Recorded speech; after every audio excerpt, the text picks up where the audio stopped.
नमस्कार दोस्तों, मैं अपूर्व आप सभी का एक बार फिर से स्वागत करता हूं। दोस्तों, आज हम बात करेंगे कि ये जो यूनाइटेड किंगडम यानी यूके में जो कोरोना वायरस में म्यूटेशन होने से नया वेरिएंट आया है वो कितना खतरनाक है और भारत में क्या ये वेरिएंट आ चुका है और नए वेरिएंट पर एक्सपर्ट क्या कहते हैं। और अंत में बात करेंगे जो कि सबसे ज़रूरी है, अभी वैक्सीन का स्टेटस क्या है, कब तक और कौन से वैक्सीन को जो drug controller general of India हैं वो इमरजेंसी अप्रूवल दे सकते हैं। तो पहले बात करते हैं कि म्यूटेशन होता क्या है। म्यूटेशन का मतलब होता है बदलाव, क्योंकि जो कोई ज़्यादातर वायरस खुद को बदलते रहते हैं यानी खुद का म्यूटेशन करते रहते हैं।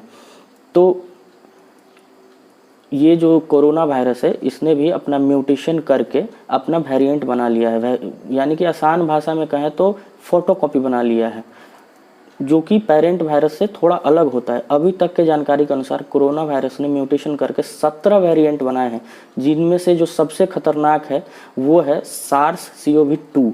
यूके में दिसंबर 13 तक SARS-CoV-2 से इन्फेक्टेड लगभग 1108 लोग आ चुके हैं।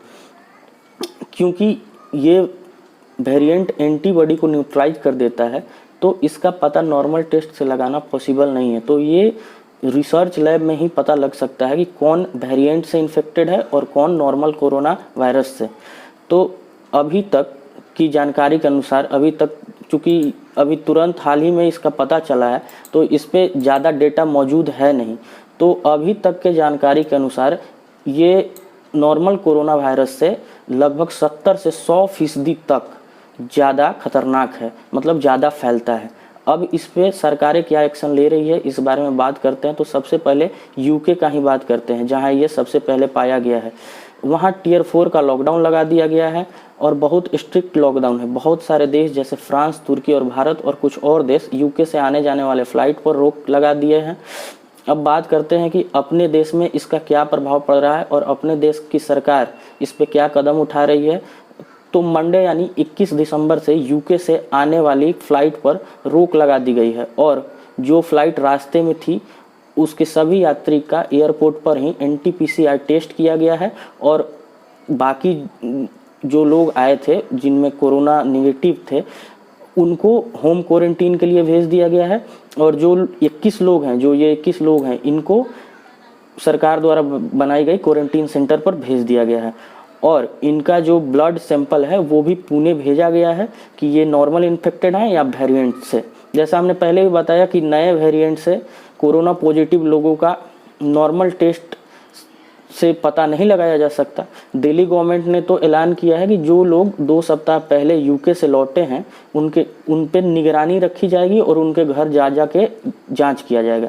अब कुछ जिम्मेवार लोग क्या कहते हैं उनके बारे में बात कर लेते हैं। तो सबसे पहले केंद्रीय स्वास्थ्य मंत्री डॉक्टर हर्षवर्धन की बात करते हैं। डॉक्टर हर्षवर्धन के अनुसार सरकार इस पे बहुत ही गंभीर है, कोई दिक्कत की बात नहीं है, सरकार इसका पूरा ख्याल रख रही है और इससे कोई भी घबराने की बात नहीं है। उसके बाद हम बात करते हैं जो एम्स के डायरेक्टर हैं डॉक्टर रणदीप गुलेरिया, उनके बारे में।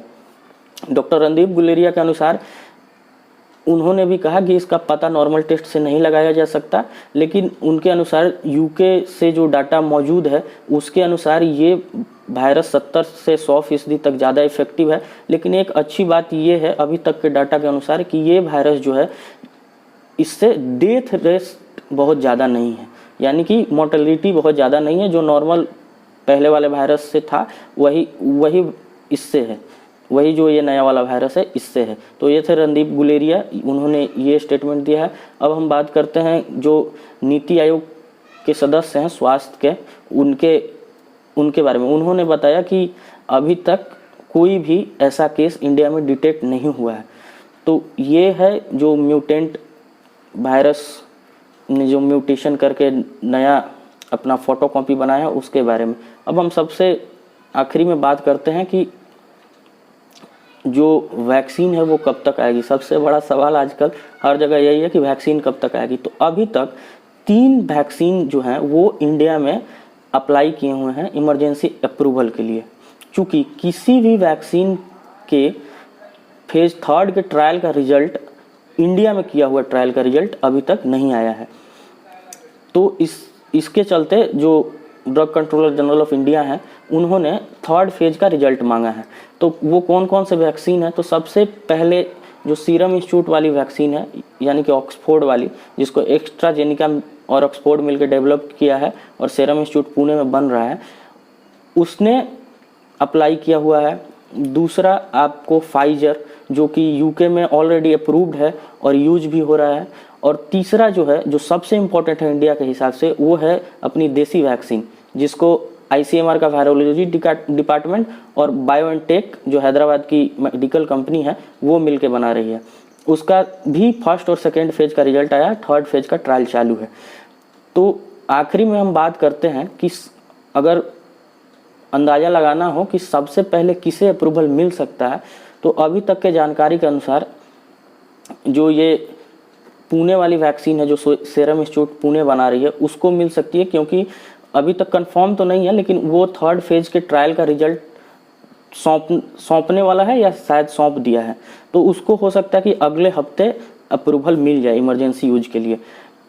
और भी जानकारी है इस पे एक एक्स्ट्रा कि दिल्ली में हो सकता है कि नेक्स्ट वीक वैक्सीन आए बाहर से, क्योंकि दिल्ली में इसके लिए अभी से ही तैयारी शुरू है। अब किस कंपनी की आएगी, कौन सी वैक्सीन आएगी, इसके बारे में अभी कोई आधिकारिक जानकारी नहीं है। जब से जानकारी आएगी हम आगे भी बात करेंगे। तो अभी तक यही स्टेटस है, घबराइए नहीं, मास्क लगाइए, 2 गज की दूरी बनाए रखिए। नमस्कार।